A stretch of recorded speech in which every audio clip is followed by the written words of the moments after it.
Hi, Gretchen Gordon here to share a sales highlight and a sales lowlight from the week. Got this idea from Greg McElroy and Danny Cannell, who do a college football recap show on Monday mornings on Sirius XM, and they always do a highlight, a lowlight, and a fail. We're going to skip the fail because we're just going to talk about highlights and lowlights. So first of all, the lowlight. Meeting with a company, have a new account exec, we're already doing business with them, and they first interaction was, I'm your new account exec and you owe us more money because you're over your user limit. No relationship building. So first takeaway for everybody is, even if the company has some relationship with a client, but you're new to the relationship, you need to build rapport.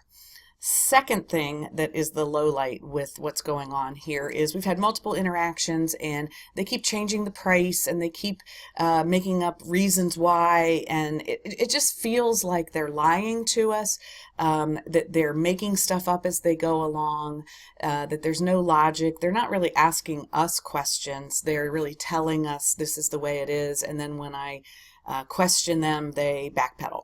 So takeaway number 2 is be honest and upfront and build trust that will get you over any, kind of uncomfortable thing that might come up.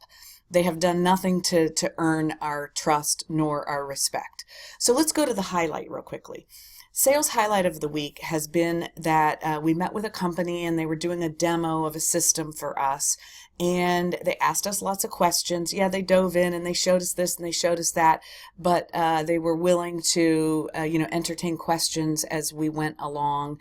And then as they showed us some features, they said, is that important for you, or something along those lines, which I love. Is that something that you actually care about? So it could make the conversation go in a direction that might be more impactful for us. But the big highlight was when I said I'd like to have access to a demo system that we can dig around in, that we can figure out how to do some reporting out of, that we can figure out how to use the system more on our own. And they said they would be happy to do that as long as, or they didn't even say it that way, they just asked if we'd be willing to provide them with our success criteria. So what's our decision-making criteria going to be?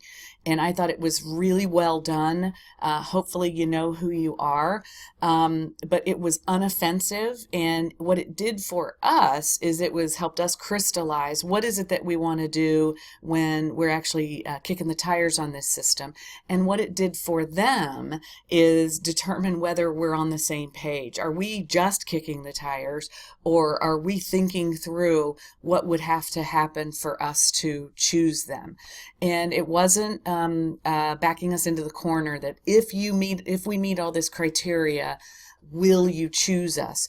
But it was really, really well done, and it's a principle of what we teach our clients to do, which is, first of all, build trust and rapport. Start with rapport, earn their trust and respect, which is what the first guy didn't do.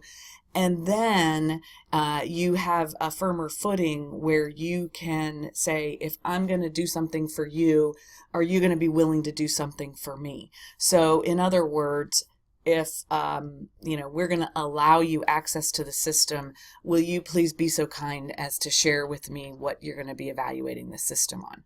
So 2 thumbs up for that highlight. So take that information with you this week and make some highlights, not some sales lowlights.